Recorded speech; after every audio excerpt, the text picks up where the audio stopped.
Hello students and welcome back. तो heat हमने ख़त्म किया और उसका जब टेस्ट होगा वो मैं आप लोग को पहले ही बता दूंगा, नोटिफिकेशन दे दूंगा। तो अब हम लोग चैप्टर 2 शुरू कर रहे हैं जो कि है न्यूट्रिशन इन एनिमल्स। काफ़ी मैंने एक जूम क्लास में भी आप लोग को बताया था और कुछ वीडियोस पहले फॉरवर्ड की थी रिलेटेड टू दिस चैप्टर, लेकिन अब आपकी बुक आ गई है तो हम उस हिसाब से पढ़ लेते हैं। ठीक है, तो न्यूट्रिशन इन एनिमल्स, तो पहला चैप्टर था आपका न्यूट्रिशन इन प्लांट्स, जिसके अंदर हमने क्या देखा था कि प्लांट्स में कैसे नरिशमेंट होता है, प्लांट्स कैसे एब्जॉर्ब करते हैं खाने को या कैसे यूटिलाइज करते हैं हमारे खाने को। यहाँ पर अब एनिमल्स की बारी है, हम लोग एनिमल्स में पढ़ेंगे कि कैसे होता है सब। तो आज सिर्फ और सिर्फ एक ही पेज पढ़ने वाले जो बहुत ज्यादा इंपॉर्टेंट है, जिसके अंदर एमीबा के बारे में पढ़ेंगे। और मैंने आप लोग को एमीबा पूरा समझा दिया था वैसे, लेकिन आज सिर्फ और सिर्फ एक ही पेज पढ़ने वाले हैं। ठीक है, और अगले क्लास में न्यूट्रिशन इन एनिमल्स शुरू करेंगे, मतलब ह्यूमन बींग्स को स्पेसिफिकली शुरू करेंगे। तो आज एनिमल्स के बारे में देख लेते हैं। तो in chapter 1 you learned how plants obtain nutrition, how are animals different from plants in the way they obtain nutrition.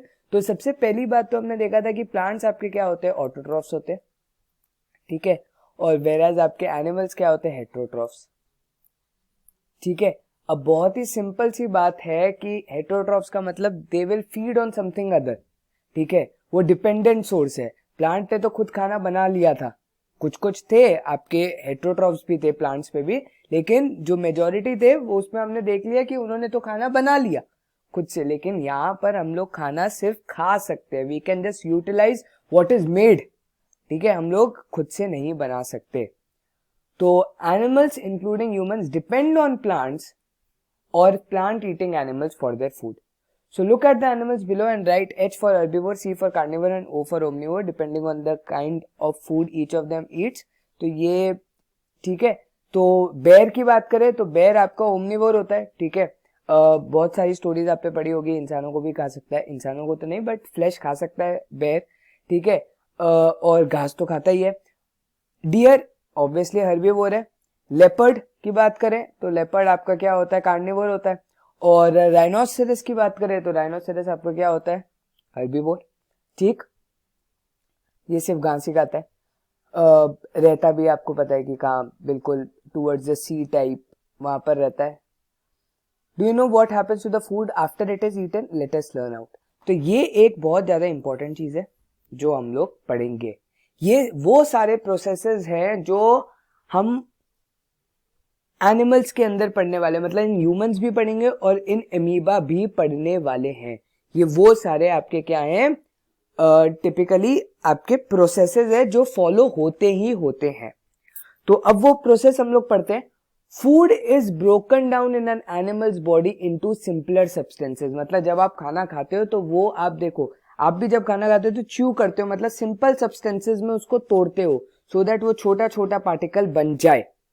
This food can then be used by the body to obtain energy. तो यही जो खाना होता है यही आपको क्या देता है, एनर्जी देता है बाद में। The process of nutrition in animals involve 5 stages. Ingestion, the intake of body is called ingestion, intake of food into body. ठीक है, तो जो आप खाना अंदर ले रहे हो उसे हम कहते हैं इंजेशन। तो अगर हम बात करें तो रोटी सब्जी घर पर बनी है, तो रोटी सब्जी को अब जब हमने अंदर लिया तो उस प्रोसेस को हम लोग क्या कहते हैं, इंजेशन कहते हैं, the intake of food into body. Digestion, the break down of food into simpler substances is called digestion. तो ब्रेक डाउन ऑफ फूड का आपको पता है कि पेट में होता है, स्टमक के अंदर होता है। तो स्टमक के अंदर हमारा क्या होता है, डाइजेशन शुरू हो जाता है एक तरीके से। The break down of food into simpler substances is called digestion. ठीक है, तो आपका कॉम्प्लेक्स सब्सटेंस था जो आप खा रहे थे, अब वो सिंपल में टूट जाता है। ऑब्वियसली बात है, हम लोग ये भी पढ़ेंगे कि आपके माउथ के अंदर ही शुरू हो जाता है, बट वो आगे वाली बात है। अब होता है absorption, the Uptake of the soluble substances produced during digestion by the tissues in the body is called absorption. ठीक है, तो एब्जॉर्प्शन का क्या मतलब है कि आपका खाना अब एब्जॉर्ब हो रहा है सो दैट आपको उससे क्या मिले, एनर्जी मिले एक तरीके से। ठीक है, तो अब खाना जब आपका डाइजेस्ट हो गया तो वो आपके सारी बॉडी में जाएगा, जब वो सारी बॉडी में जाएगा तो वो एब्जॉर्ब हो गया। ठीक है, जब वो एब्जॉर्ब हो गया सारा खाना तो उससे आपको क्या मिलेगी, अब सेल के पास ये खाना चले जाएगा और सेल से आपको एनर्जी मिलेगी। तो ये प्रोसेस हो गया एब्जॉर्प्शन का। आगे बढ़ते हैं, वो है एसिमिलेशन। अब एसिमिलेशन क्या है? The use of simple substances to build complex substances required by the body is called assimilation. तो अब जब ये टिश्यूज और सेल्स के अंदर जाता है तो ये वापस सिंपल सब्सटेंसेस क्या हो जाता है? वापस कॉम्प्लेक्स बन जाता है, क्योंकि हमारे सेल को कॉम्प्लेक्स सब्सटेंसेस ही चाहिए होते हैं। तो use of simple to build complex, तो सिंपल से वापस जब वो कॉम्प्लेक्स बनाते हैं अपने यूज के लिए, उस प्रोसेस को हम कहते हैं एसिमिलेशन। एंड लास्ट प्रोसेस है इजेशन। इंजेशन, इजेशन, इजेशन मतलब बाहर निकालना। Elimination of undigested food from the body is called egestion. तो जो भी आपका खाना अनडाइजेस्टेड रहा वो क्या कर दिया? आपने बाहर निकाल दिया, उस प्रोसेस को हम कहते हैं इजेशन। ठीक है, तो अब आगे बढ़ते हैं। Different organisms have different ways of ingesting food. In some organism, food is ingested with the help of outgrowths on their body, tentacles in hydra and cilia in paramecium. तो अब अलग अलग तरीके होते हैं खाना खाने का। हम लोग तो हाथ से खा लेते हैं और हमारे मुंह के अंदर चला जाता है इंजेक्शन। यहाँ पर क्या है? टेंटिकल्स होते हैं हाइड्रा में। हाइड्रा एक ऐसा ऑर्गेनिज्म है, कुछ ऐसा करके ऐसे करके दिखता है, तो इस पार्ट को हम लोग कहते हैं टेंटिकल्स। ठीक है, तो ये टेंटिकल्स क्या करते हैं? खाना को खा लेते हैं। और पैरामीशियम में सिलिया होता है। पैरामीशियम कुछ ऐसा करके एक ऑर्गेनिज्म है, ठीक है, माइक्रो ऑर्गेनिज्म है छोटा सा, और इसमें क्या होता है? छोटे छोटे ऐसे स्ट्रक्चर्स होते हैं इधर बाहर, जिसे हम कहते हैं सिलिया। ठीक है, वो क्या करता है?